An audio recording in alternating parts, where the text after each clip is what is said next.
आप भी ईशान किशन को विश्व का सबसे बेहतरीन खिलाड़ी मानते हो तो इस वीडियो को एक लाइक जरूर करें। भारत और बांग्लादेश के बीच तीसरा वनडे मुकाबला खेला गया, जहां दोस्तों बल्लेबाजी करते हुए ईशान किशन और विराट कोहली ने खतरनाक और ताबड़तोड़ बल्लेबाजी कर बांग्लादेशी गेंदबाजों को दिन में तारी याद दिलाई। तो वहीं पर कैसे गेंदबाजी में उमरान मलिक, मोहम्मद सिराज, शार्दुल ठाकुर ने खतरनाक गेंदबाजी करते हुए उनके डंडे उड़ा दिए। इस मैच की पूरी हाईलाइट आज की इस वीडियो में पूरी तरह से विस्तार से बताएंगे। लेकिन उससे पहले दोस्तों, अगर आप भी टीम इंडिया की जीत को लेकर खुश हो तो इस वीडियो को एक लाइक जरूर करें और कमेंट करके जरूर बताएं ईशान किशन की इस बेहतरीन बल्लेबाजी को आप 10 में से कितने नंबर दोगे। तो चलिए दोस्तों, बिना वक्त गवाए हम इस वीडियो को शुरू करते हैं। दोस्तों, भारत और बांग्लादेश के बीच तीसरा वनडे मुकाबला आज 10 दिसंबर शनिवार के दिन खेला गया, जहां इस मैच में बांग्लादेश की टीम ने टॉस जीतकर पहले गेंदबाजी करने का फैसला किया। तो वहीं पर भारतीय टीम को पहले बल्लेबाजी करने का न्योता दिया। वहीं टीम इंडिया में रोहित शर्मा और दीपक चहर की जगह ईशान किशन और कुलदीप यादव को शामिल किया गया। इस मैच की शुरुआत हुई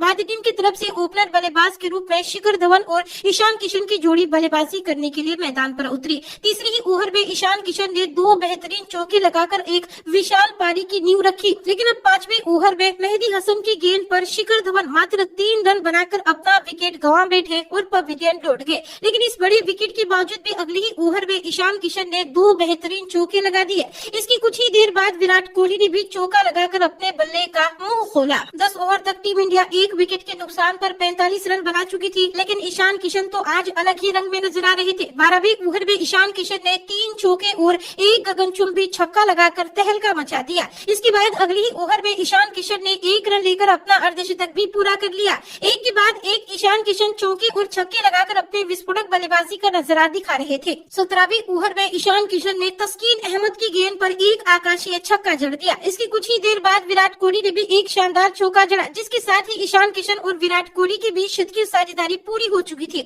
20 ओवर तक टीम इंडिया 1 विकेट के नुकसान पर 127 रन बना चुकी थी। लेकिन आज के इस मैच में विराट कोहली और ईशान किशन दोनों ही खिलाड़ी ताबड़तोड़ रन बरसाकर शानदार फॉर्म में नजर आ रहे थे। एक के बाद एक दोनों ही खिलाड़ी बाउंड्री बटोरते हुए नजर आ रहे थे। दोनों ही खिलाड़ियों के बीच एक विशाल साझेदारी पनप चुकी थी। वहीं 24वें ओवर में ईशान किशन एक बेहतरीन चौका लगाकर अपने अंतर्राष्ट्रीय करियर का पहला शतक पूरा कर लिया। शतक लगाने के बाद ईशान किशन ने और भी तूफानी बल्लेबाजी करना शुरू कर दी। 25वें ओवर में ईशान किशन ने एक छक्का जड़ा। तो वहीं पर इसके बाद अगले 2 ओवर में ईशान किशन के बल्ले से एक के बाद एक 4 खतरनाक छक्के देखने को मिले। 28वें ओवर में एक और बड़ा कारनामा हुआ, जहां इस ओवर में विराट कोहली ने 1 रन लेकर अपना अर्धशतक पूरा कर लिया और इसके बाद अगली ही गेंद पर ईशान किशन ने छक्का लगाकर अपने 150 रन पूरे कर लिए। इस ओवर में इन दोनों खिलाड़ियों के बीच 200 रनों की साझेदारी पूरी हो चुकी थी। एक के बाद एक ईशान किशन चौके और छक्के लगाकर बांग्लादेशी गेंदबाजों को जमकर परेशान कर रहे थे। 30 ओवर तक टीम इंडिया 1 विकेट के नुकसान पर 240 रन बना चुकी थी। देखते ही देखते ईशान किशन अपने दोहरे शतक के करीब आ पहुंचे थे।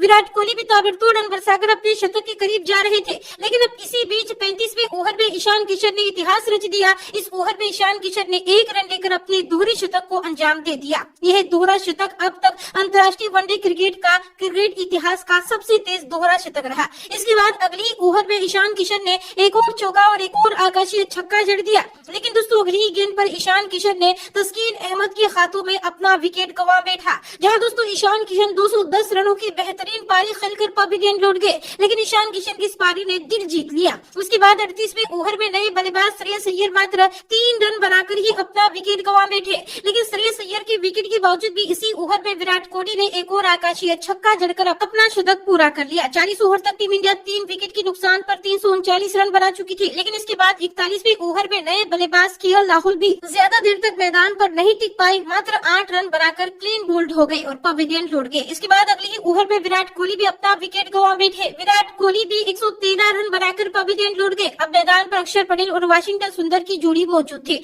इन दोनों बल्लेबाजों ने चौकों के रूप में बाउंड्री बटोरना शुरू कर दिया। इसके बाद 48वें ओवर में तस्कीन अहमद की गेंद पर अक्षर पटेल ने भी एक और गगनचुंबी छक्का जड़ दिया। लेकिन अगली ही गेंद पर अक्षर पटेल भी क्लीन बोल्ड हो गए। हालांकि इस विकेट के बावजूद भी इसी ओवर में वाशिंगटन सुंदर ने एक और आकाशीय छक्का जड़ दिया। इनिंग्स के आखिरी 2 ओवर में वाशिंगटन सुंदर और शार्दुल ठाकुर के रूप में 2 अन्य विकेट भी टीम इंडिया ने गंवाए। लेकिन 50 ओवर तक टीम इंडिया 8 विकेट के नुकसान पर 409 रन बना पाई, जहां इसी के साथ भारतीय टीम ने बांग्लादेश के सामने जीत के लिए 410 रनों का विशाल पहाड़ जैसा लक्ष्य रखा। अब दोस्तों बांग्लादेश की तरफ से ओपनर बल्लेबाज के तौर पर इस लक्ष्य का पीछा करने के लिए लिट्टन दास और अनामुल हक बल्लेबाजी करने के लिए मैदान पर उतरे। इनिंग्स की दूसरी ओवर में लिट्टन दास ने चौका जड़ा। वहीं पर इसके बाद तीसरी ओवर में अनामुल हक ने एक गगनचुंबी छक्का जड़ दिया। इसके बाद चौथी ओवर में लिटन दास ने एक के बाद एक 2 चौके और एक गगनचुंबी छक्का लगा दिया। एक के बाद एक बांग्लादेश की टीम ने शानदार शुरुआत कर दी थी, लेकिन 5वें ओवर में अक्षर पटेल ने अनामुल हक को 8 रन के व्यक्तिगत स्कोर पर चलता कर दिया और पवेलियन भेज दिया। उसके बाद 8वें ओवर में मोहम्मद सिराज ने लिटन दास को 29 रन के व्यक्तिगत स्कोर पर आउट कर दिया और उन्हें भी पवेलियन भेज दिया। लेकिन दोनों ही ओपनर बल्लेबाजों के आउट होने के बावजूद भी शाकिब अल हसन शानदार बल्लेबाजी कर रहे थे। 10 ओवर तक बांग्लादेश की टीम 2 विकेट के नुकसान पर 66 रन बना चुकी थी। 12वें ओवर में अक्षर पटेल की गेंद पर मुशफिकुर रहीम भी क्लीन बोल्ड हो गए और 7 रन बनाकर पवेलियन लौट गए। एक के बाद एक बांग्लादेश की टीम के 3 विकेट गिर चुके थे। भारतीय टीम अब इस मैच में एक बार फिर से अपना दबदबा कायम करते हुए नजर आ रही थी, लेकिन अब बांग्लादेश की तरफ से यासिर अली और शाकिब अल हसन ने मिलकर बांग्लादेश की टीम को 100 रनों की पार पहुंचाया। इसके बाद 19वें ओवर में यासिर अली ने एक और गगनचुंबी छक्का जड़ दिया, लेकिन 20वें ओवर में उमरान मलिक की गेंद पर यासिर अली भी एलबीडब्ल्यू आउट हो गए। 25 रन बनाकर पवेलियन लौट गए। 20 ओवर तक बांग्लादेश की टीम 4 विकेट के नुकसान पर 109 रन बना चुकी। वहीं दोस्तों मैदान पर बांग्लादेश की तरफ से शाकिब अल हसन और महमदुल्लाह की जोड़ी मौजूद थी। 23वें ओवर में कुलदीप यादव की गेंद पर शाकिब अल हसन भी क्लीन बोल्ड हो गए और 43 रन बनाकर पवेलियन लौट गए। लेकिन इस विकेट के बावजूद भी कुछ ही देर के बाद 26वें ओवर में महमदुल्लाह ने एक और गगनचुंबी छक्का जड़ दिया, लेकिन इसके बाद ठीक वाशिंगटन सुंदर ने बेहतरीन गेंदबाजी करते हुए महमदुल्लाह को भी 20 रन के व्यक्तिगत स्कोर पर एलबीडब्ल्यू आउट करके पवेलियन भेज दिया। अब अगले ही ओवर में आफिफ हुसैन भी मात्र 8 रन बनाकर पवेलियन लौट गए। बांग्लादेश की टीम को मेहदी हसन से काफी ज्यादा उम्मीदें थी, लेकिन 30वें ओवर में मेहदी हसन भी मात्र 3 रन बनाकर शार्दुल ठाकुर की गेंद पर अपना विकेट गंवा बैठे।